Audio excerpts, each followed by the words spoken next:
Have you seen the October issue of Vermont Business Magazine? It's must-reading for anyone in business. In this month's issue, when Tropical Storm Irene came roaring up the northeast inland valleys on August 28th, much of Vermont was ravaged by the flooding. But now the state is making a remarkable comeback. The return to almost normal is happening much faster than predicted. It's a testament to the heart and resilience of Vermonters and Vermont businesses. Vermont Business Magazine has gone behind the scenes for the inside story of business owners who refuse to be beaten by Mother Nature. You'll meet Jessica and Craig Goodman, owners of American Pie, forced to cope with the fact that their business was literally underwater. Vermont Business Magazine also features outsiders coming to Vermont after the storm because of their deep love for our state. And what about the charges that the effects of Irene in Bennington County were overstated by the national media? All this and more in the October issue of Vermont Business Magazine. For a subscription, call 802-863-8038. That's 802-863-8038.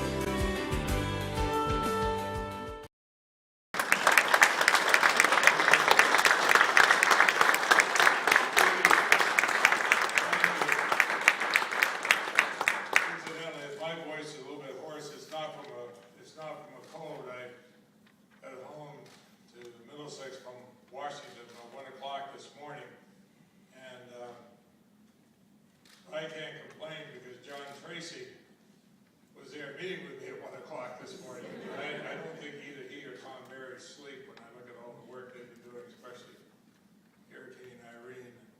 Why don't you know what that's like?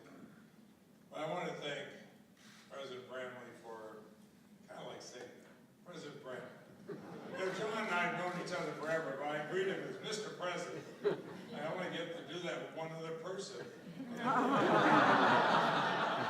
And he's back in Washington, so, but thank you for bringing me here. Marcel would be here, but she and her fellow classmates are a mile from here having lunch planning for their 50th reunion from, I probably shouldn't say the number, their 20th reunion from nurses training.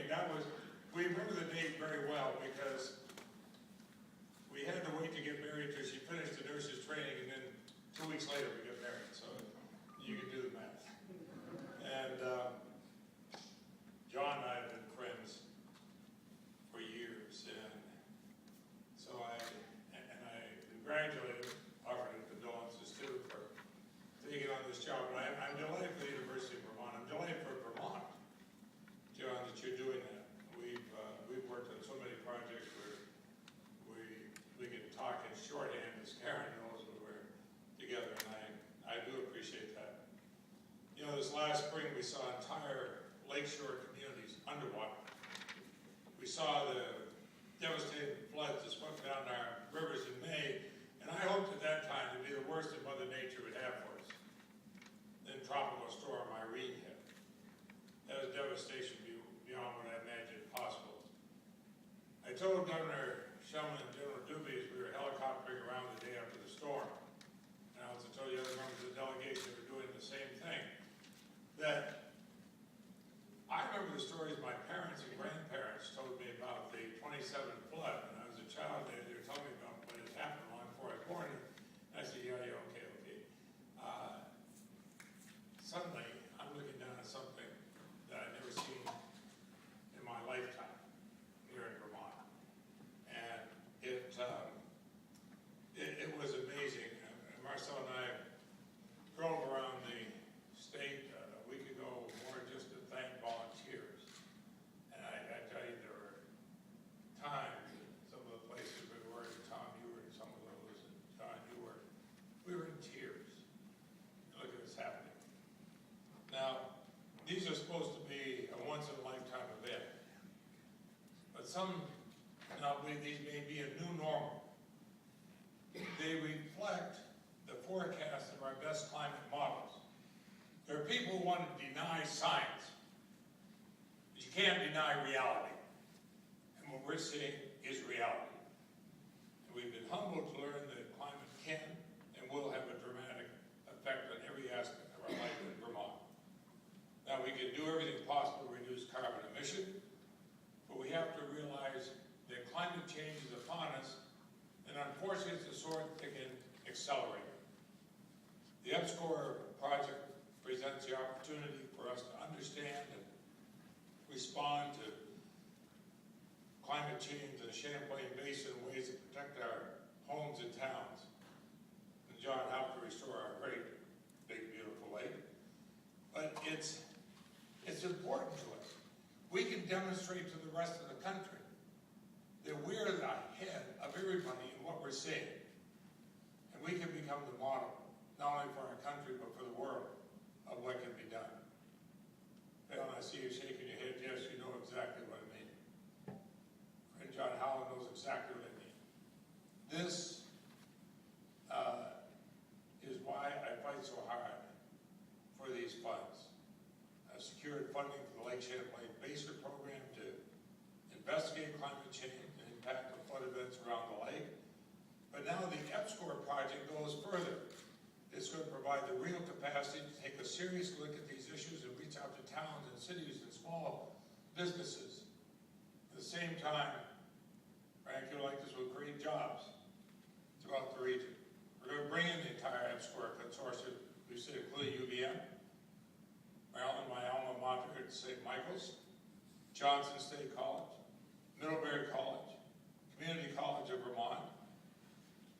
But true to the EPSCOR model, it's going to provide for small businesses and others to participate. And I've supported this at every opportunity. It starts with working in Congress on behalf of the National Science Foundation, the National Institutes of Health, both of which funded EPSCOR. I've gotten to know them well because I sit on the Appropriations Committee that funds all of them. It's a helpful coincidence. And 5 years ago, we announced a $16 million NIH grant to the Vermont Genetics Network. More recently, the creation of the Northeast Cyber Infrastructure Consortium, a $17 million National Science Foundation grant to create a fiber network connecting research institutions across New England and Mid-Atlantic. But now I see this next generation of Vermont EPSCOR work. This really means a lot. It should mean a lot to every Vermonter, but it should mean a lot to people way outside our state too. It helps to restore and protect Lake Champlain and help our communities. This is one person who is delighted, and I got to tell you, we'll keep on doing it. Everybody in my office wants it to succeed. I want it to succeed. We're getting strong support for it in Washington, but the work is here, and we'll show Washington and everybody else. We Vermonters know what we're doing. Thank you.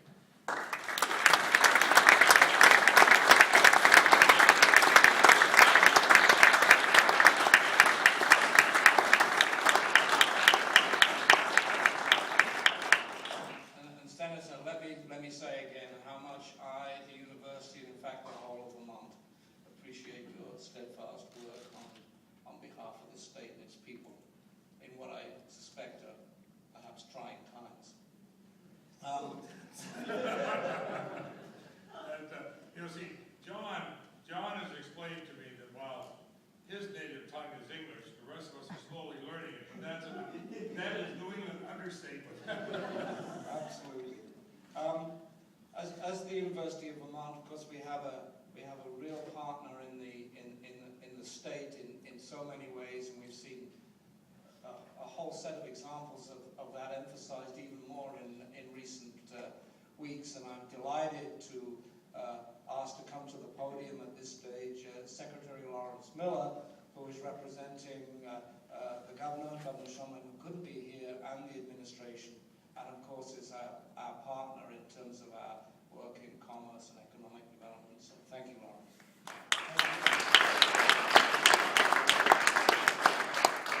And I think it's fair to say that with your leadership, we are enthusiastic about strengthening our partnership even more. Senator Leahy, thank you for your years of leadership on the lake. I mean, this really is huge, and this event, this grant, couldn't be more timely. Governor Shumlin has made it clear that he believes that climate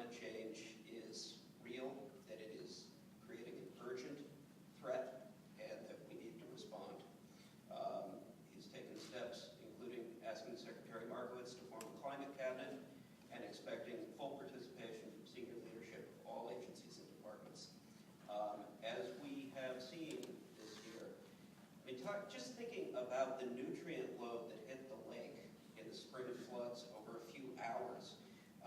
What was described to us by the scientists thereafter is something like a